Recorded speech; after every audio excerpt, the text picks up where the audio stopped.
श्री अशोक कुमार कोठारी।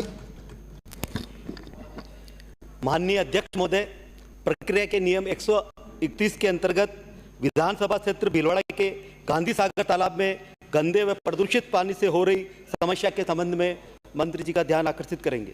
माननीय मंत्री जी। माननीय अध्यक्ष महोदय,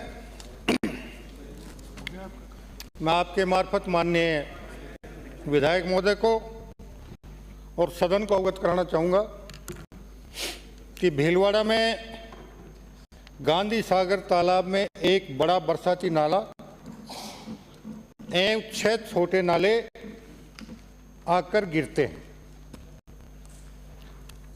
तालाब प्रदूषित ना हो, इसके लिए तालाब के इनलेट पर गंदे पानी को पृथक करने के लिए एक स्लुइस गेट एवं एक 24 इंची मोटी व्यास की पाइपलाइन डाली गई थी कुछ बहुत वर्षों पहले, जो क्षतिग्रस्त हो गई, जिसकी वजह से थोड़ा सा व्यवधान अब वर्तमान में जरूर आ रहा है। पुरानी पाइपलाइन के विकल्प के रूप में नए नाले के निर्माण एवं सौंदर्यीकरण हेतु रुपये राशि 8 करोड़ की कार्य योजना हेतु डीपीआर का वर्क ऑर्डर जारी कर दिया गया है। वर्तमान में शहर में 100% घरों में सीवर कनेक्शन होने से तालाब में सीवरेज के पानी की आवक न के बराबर है। नगर परिषद द्वारा सभी नालों पर लोहे की जालियां लगाकर कचरे को रोका जाता है। तालाब में 4 फ्लोटिंग फाउंटेन लगाए हुए हैं।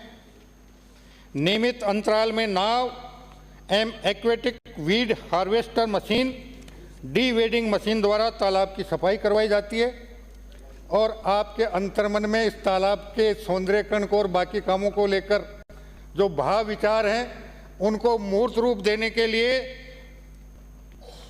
जो डीपीआर का काम है वो 1/10/2024 तक पूर्ण हो जाएगा और उसके बाद नगर परिषद भीलवाड़ा बजट की उपलब्धता के आधार पर यथाशीघ्र उस काम को पूर्ण करवाकर उस तालाब में जो भी समस्याएं हैं उनका पूर्ण रूप से समाधान कर देंगे। माननीय सदस्य कुछ कहना है? आपने जो बताया है वो पूरा तो सही नहीं है, क्योंकि बरसाती नाले के साथ जो 6 नाले जो गिरते हैं वो कंटिन्यू चलते रहते हैं पूरे समय तक, और उसके अलावा भी अभी तक भी वहाँ पर कचरे के लिए आपने बताया वो कचरा का भी ढेर पूरा है और पानी भी की आवक भी पूरी कम नहीं हो पाई है। उसके हम खुद स्वयं भी विजिट कर चुके हैं मौके पर अधिकारियों के साथ, और उसके अलावा भी कल की फ़ोटो भी हमारे साथ है।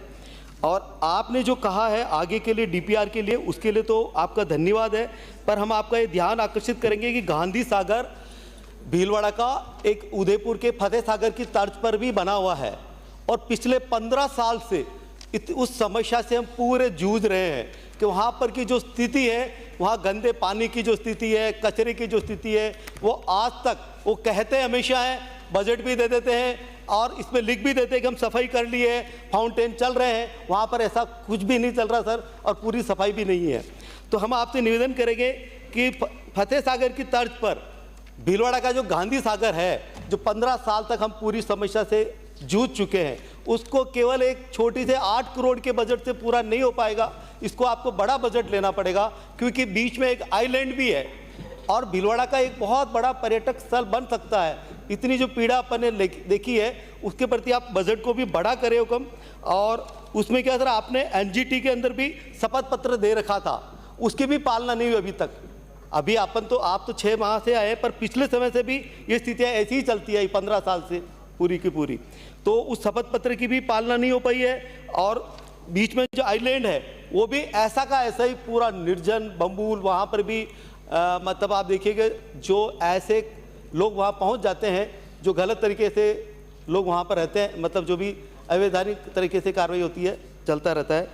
तो आपसे निवेदन है कि इसके लिए बड़ा बजट दिया जाए हमें और बड़ा कार्य, और जल्दी से जल्दी डीपीआर में आपको भी बुलाया जाए और डीपीआर के अंदर आपसे परामर्श करें, आप हमें बताया जाए, परामर्श में लीजिएगा। इनके भी परामर्श लें सर। मंत्री जी जवाब दे रहे हैं। माननीय अध्यक्ष महोदय, मैं आपके मार्फत माननीय विधायक महोदय से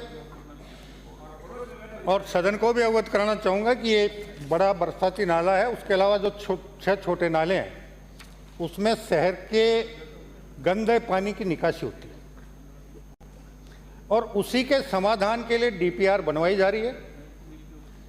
डीपीआर कितनी बनेगी ये अभी प्रारंभिक आकलन 8 करोड़ रुपए का है।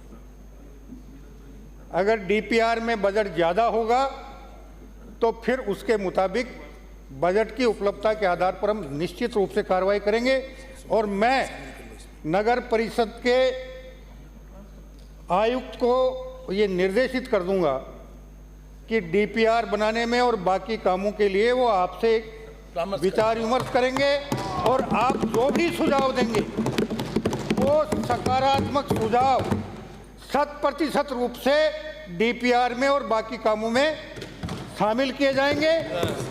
और पिछले वर्षों में क्या हुआ हम अगर उस पर चर्चा परिचर्चा नहीं करें तो ज़्यादा बेहतर है।